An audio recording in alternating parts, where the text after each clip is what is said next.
आप देख रहे हैं जिंदगी एक सच। आइए आज की नई कहानी को सुनते हैं। मुकेश और मैं एक प्राइवेट कंपनी में जॉब किया करते थे। एक रोज हमें ट्रेनिंग पर भेज दिया गया। हमारी इससे पहले औपचारिक बातें ही हुआ करती थी, यानी कि काम को लेकर ही सिर्फ बातें हुआ करती थी। पर ट्रेनिंग पर हमें एक दूसरे को जानने का मौका मिला। हमें कमरे में एक साथ ही रुकना था। साथ रहकर हम आपस में काफी घुल मिल गए थे। अक्सर रात को मुझ पर से चादर हट जाती तो मुकेश मुझे चादर उड़ा दिया करता था। मैंने उससे पूछा, क्यों जागते रहते हो रात भर? मेरी तो आदत ही है करवट बदल बदल कर सोने की, चादर तो टिकती ही नहीं। मुकेश ने मेरी बात का कोई जवाब नहीं दिया। अगले दिन वो कुछ शांत नजर आने लगा। रात को सोते समय मुकेश ने जो मुझे बताया वो न केवल दिलचस्प था, बल्कि कुछ ऐसा था जो मैंने ना तो कभी सुना और ना ही कभी महसूस किया था। ऐसा कम ही देखने को मिलता है, बात केवल विश्वास की रह जाती है। मुकेश ने कहना शुरू किया, आप शायद यकीन ना करें, 2003 का साल था। टीवी देखना, लाइब्रेरी जाना, दोस्तों से मिलना जुलना मेरी दिनचर्या बनी हुई थी। ऐसे में एक दिन मैं अपने दोस्त से मिलने उसके घर गया हुआ था। पता चला मेरे छोटे भाई दिनेश की तबीयत बहुत खराब है। मैं तुरंत घर से निकल पड़ा। वहां देखा परिवार के सभी लोग मौजूद हैं। दिनेश जोरों से चीख रहा है, जैसे किसी तरह का दर्द हो रहा हो। उसकी हालत बिल्कुल भी देखने लायक नहीं थी। 3-4 लोग भी मिलकर उसे संभाल नहीं पा रहे थे। पिताजी ने कहा, इसे तुरंत डॉक्टर के पास ले चलते हैं, पर मां ने मुझे चुप रहने का इशारा किया। दिनेश चीखता और बेहोश हो जाता। दिनेश की चीखें अब भयानक होने लगी थी। कोई उसका सर दबा रहा था, कोई उसकी छाती मल रहा था। नानी ने कहा, इसे पूजा घर में ले चलो। इतना सुनते ही दिनेश जोरों से चीखा। शायद ये बात उसे पसंद नहीं आई। उसे घसीट कर पूजा घर में लाना पड़ा। यहां वो और भी जोरों से चीखने लगा।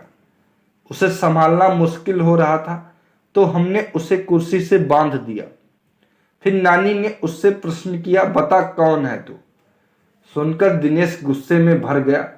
उसका सर और छाती अब भट्ठी की तरह तपने लगे। उसे अब संभालना मुश्किल हो रहा था। नानी ने फिर कहा, बता कौन है तू? इस बार दिनेश ने गुस्से में अपने दांत पीस लिए। उन दांतों को किटकिटाने की आवाज मेरे कानों में दर्द करने लगी थी। उसके बदन की सारी हड्डियां कड़क रही थी। आखिर में उसने अपनी जबान बाहर निकाली, जो काली पड़ चुकी थी। यकीन नहीं हो रहा था किसी इंसान की जबान खींचकर इतनी लंबी हो सकती है क्या। नानी ने फिर अपनी बात को दोहराया, बता कौन है तू, कहां से आया है? इस बच्चे ने तेरा क्या बिगाड़ा है? जहां से भी तुम आए हो वहीं लौट जाओ। बदले में जो कुछ भी मांगोगे हम तुम्हें देंगे, लेकिन इस बच्चे को छोड़ दो। दिनेश ने अपना आपा खो दिया। वो उसी तरह कराहता, दांत पीसता, चीखता, चिल्लाता और बेहोश हो जाता। होश में आने पर उसे संभालना मुश्किल हो जाता था। मुझसे यह सब देखा नहीं गया। मैं बाहर आ गया और रोने लगा। उस वक्त मैंने हनुमान जी को याद किया, मंदिर में दिया भी जलाया। रोते रोते भगवान से दिनेश के ठीक होने की प्रार्थना की और वापस दिनेश के पास आ गया। दिनेश के रोने चीखने से वहां अब जमघट लग चुका था। लोगों की भीड़ में भी दिनेश उसी तरह की हरकतें किए जा रहा था।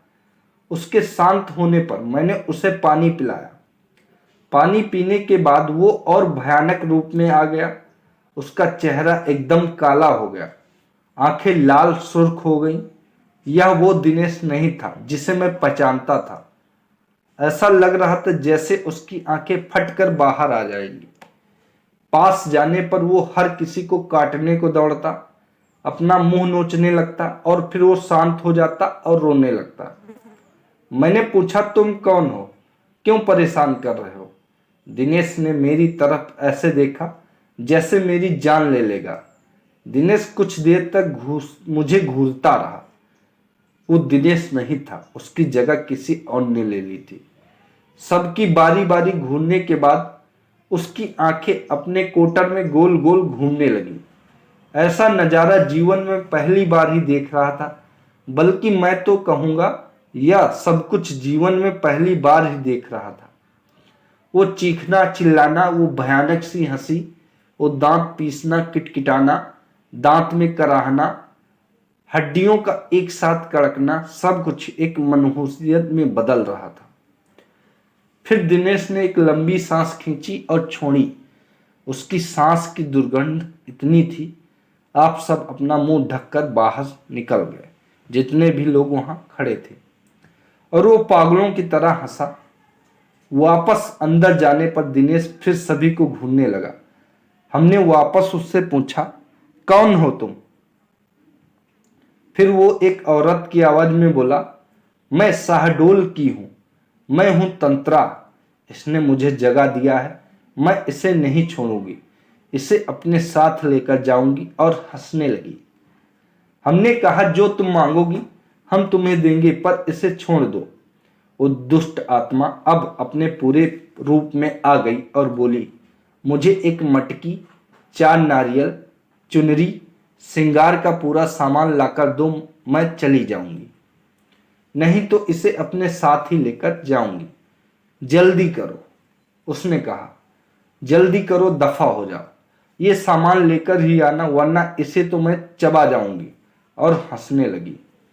हम सबके चेहरे पीले पड़ गए। माँ और मैं तेजी से बाजार की तरफ निकले। रास्ते में माँ रोने लगी तो मैंने उन्हें दिलासा दी, सब ठीक हो जाएगा माँ।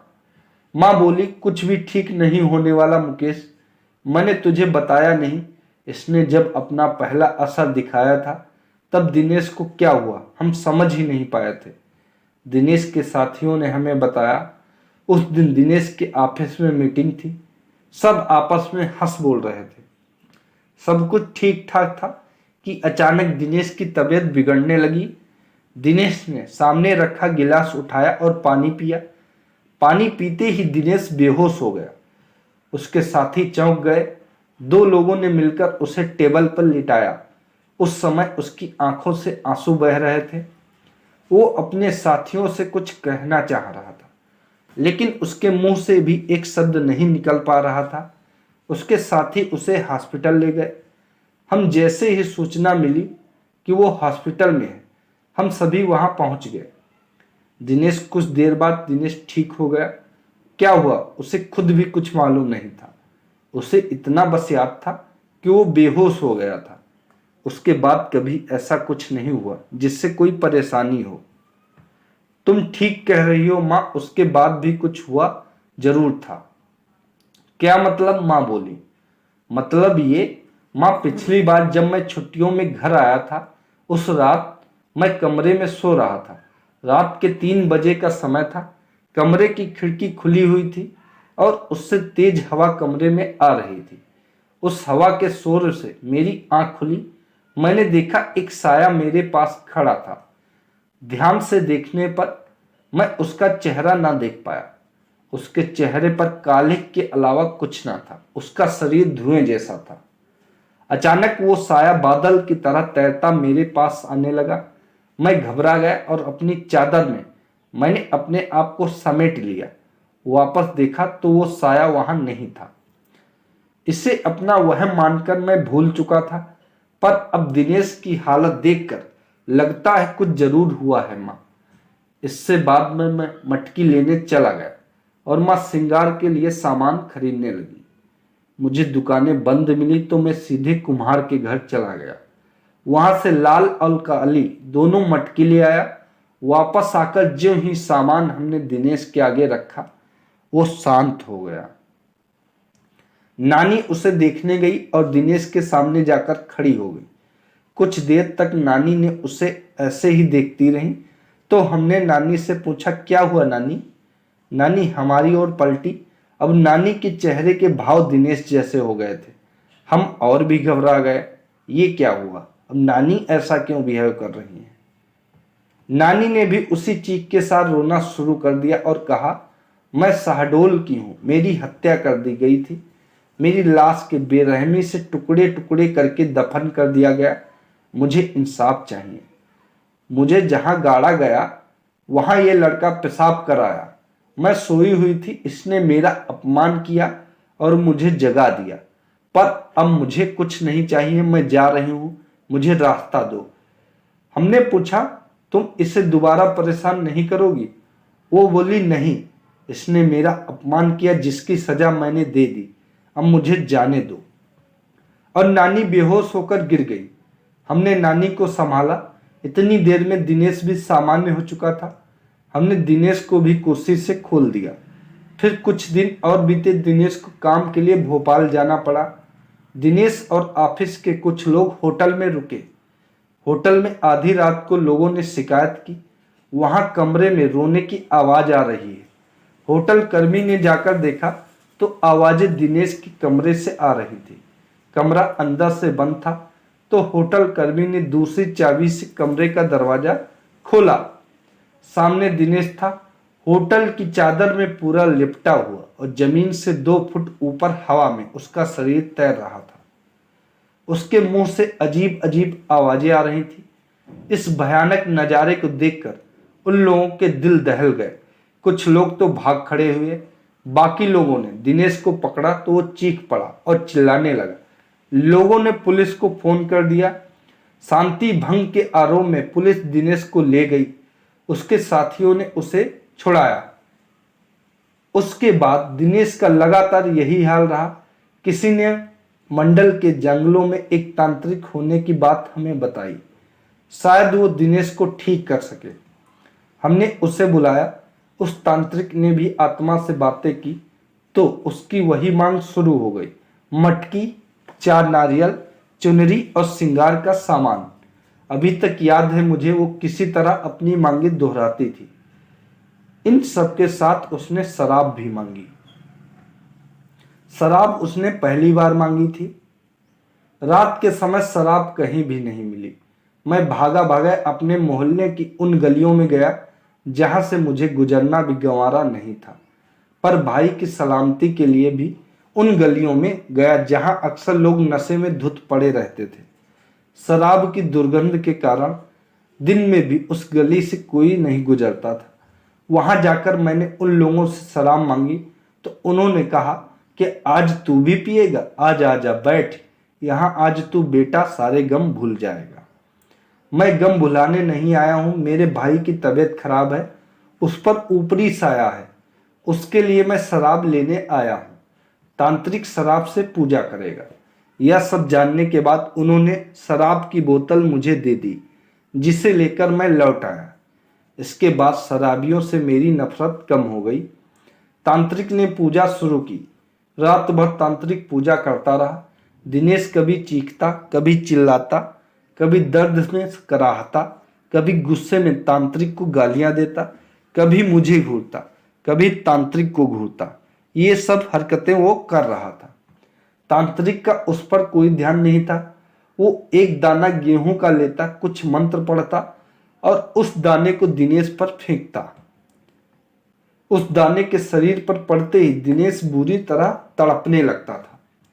उसके मुंह से जानवरों के जैसे गुर्राने की आवाजें निकल रही थी। वो जानवरों की तरह हरकत करने लगा था। दिनेश की आवाज उसके गले में ही बंध कर रह गई थी। वो क्या बोल रहा था कुछ समझ नहीं आ रहा था। सुबह तक दिनेश ठीक हो गया और बेहोश रहा। शायद इन सब से उसका शरीर थकने लगा था। उसका चेहरा पीला पड़ने लगा था। शरीर सूख कर लकड़ी जैसा हो चला था। फिर भी कहीं न कहीं मेरा भाई इन बुरी शक्तियों से लड़ रहा था। मुझे यकीन था। कुछ दिन और बीतने पर दिवाली का त्योहार आ गया था। धनतेरस का दिन था और मैं टीवी देख रहा था। दिनेश कमरे में आया और बेहोश हो गया। मुझे लगा वापस वही सब शुरू होने वाला है, तो मैंने उसे कुर्सी से बांध दिया। दिनेश थोड़ा होश में आया। उस आधी बेहोशी की हालत में उसने मुझसे कहा, भाई अब मैं नहीं बचूंगा, मैं खत्म हो जाऊंगा। ये सुनकर मेरी आंखों में आंसू आ गए। मैं अपने भाई को इस तरह जिंदगी से हारते देखता नहीं चाहता था। दिनेश भी रो रहा था और कह रहा था, भाई मैं मर जाऊंगा। मैंने खुद को संभाला और दिनेश को बांध दिया। बाइक ली और एक दोस्त को साथ लेकर मैं उसी तांत्रिक को बुलाने निकल गया। मांडल के घनघोर जंगल, घुप अंधेरा, मैं तांत्रिक के घर पहुंचा। तांत्रिक भी उसी दिन शराब के नशे में था। उसे बाइक पर बीच में बैठा कर ले आए। तांत्रिक का खुद का शरीर बस में नहीं था। गिरता पड़ता वो दिनेश के पास पहुंचा और जैसे ही उसने दिनेश का हाथ पकड़ा, उस तांत्रिक का सारा नशा उतर गया। उसने वही पूजा दोहराई और सुबह होने तक दिनेश फिर ठीक हो गया। अब तो यही सिलसिला चालू हो गया था। तांत्रिक आता, पूजा करता और सुबह तक चला जाता। मटकी, 4 नारियल, चुनरी और श्रृंगार का सामान हमारी रोज की जरूरत बन गई। ये सब चीजें अब घर में हर समय मौजूद रहने लगी। रोज रात घिरते घर में मनहूसियत सी छा जाती। घर के एक कोने में शराब की बोतलों का ढेर इकट्ठा हो गया था। ऐसा कोई मंदिर नहीं बचा था, कोई मस्जिद नहीं बची जहां दिनेश का इलाज नहीं करवाया। अतः मैंने किसी से सुना कि कलकत्ता के काली मंदिर जाने का सुझाव दिया किसी ने मुझे।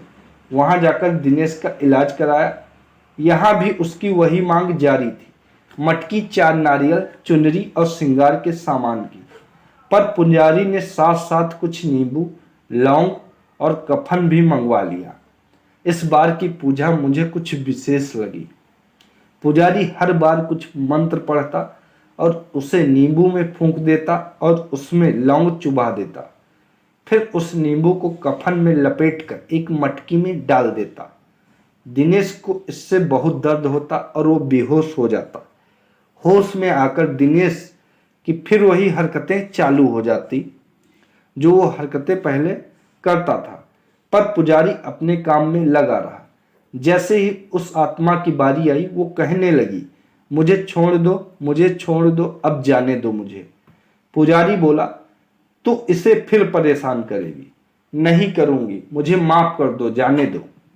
पुजारी, क्यों परेशान कर रही है इस बच्चे को? पीछा छोड़ इस बच्चे का, वापस जा, लौट जा जहां से भी तू आई है। पुजारी ने ऐसा 8 से 10 बार किया ही होगा और तंत्र को भी उसने कैद कर लिया। अंत में पुजारी ने वो मटकी हमें दी और कहा, इस बच्चे के अंदर दुष्ट आत्माओं ने डेरा जमा लिया था जिससे ये ऐसी हरकतें कर रहा था। सारी आत्माओं को इस मटकी में कैद कर दिया है। इसे ले जाकर शमशान में गाड़ दो और ध्यान रहे नंगे पैर ही जाना। हम उस मटकी को शमशान गाड़ आए। ताज्जुब तो यह था, पूरा रास्ता जंगल होकर गुजरता था। रास्ते में नंगे पैरों पर एक भी कांटा ना चुभा। ऐसा लग रहा था जैसे रुई पर चलकर हम उस जगह तक पहुंच गए थे। इसके बाद दिनेश ठीक हो गया, पर काफी कमजोर हो गया था। केवल खाने और दवाइयों के लिए ही बिस्तर से उठ पाता था। इस वाक्य के बाद मेरा उन चीजों पर भी विश्वास हो गया जिन्हें मैं पहले नहीं मानता था। 5 सालों तक इस मुसीबत को झेलने के बाद हमारी माली हालत खराब हो गई थी। सारा सर पर कर्जा हो गया था। धीरे धीरे हम भाइयों ने वो कर्जा भी चुका दिया। हम कई और दिनों तक दिनेश की देखभाल में रात भर जागते थे। मैं उसके खाने का समय पर दवाइयों का ध्यान रखता था। रात में उठ कर मैं देखता था दिनेश सो रहा है या नहीं। उसकी चादर ठीक कर देता था ताकि वो आराम से सो के। आज भी मेरी यही आदत है। बस यही बात थी, ऐसा कहकर मुकेश चुप हो गया। इस कहानी को ध्यान से सुनने के बाद अंत में मैंने मुकेश से कहा, बेशक यह कहानी किसी के लिए बेमिसाल हो या ना हो, लेकिन तुम दोनों भाइयों का आपसी प्यार बेमिसाल है। तो दोस्तों, ये थी आज की कहानी। कहानी अगर अच्छी लगी हो तो कहानी को लाइक एंड शेयर करें और चैनल को सब्सक्राइब करें।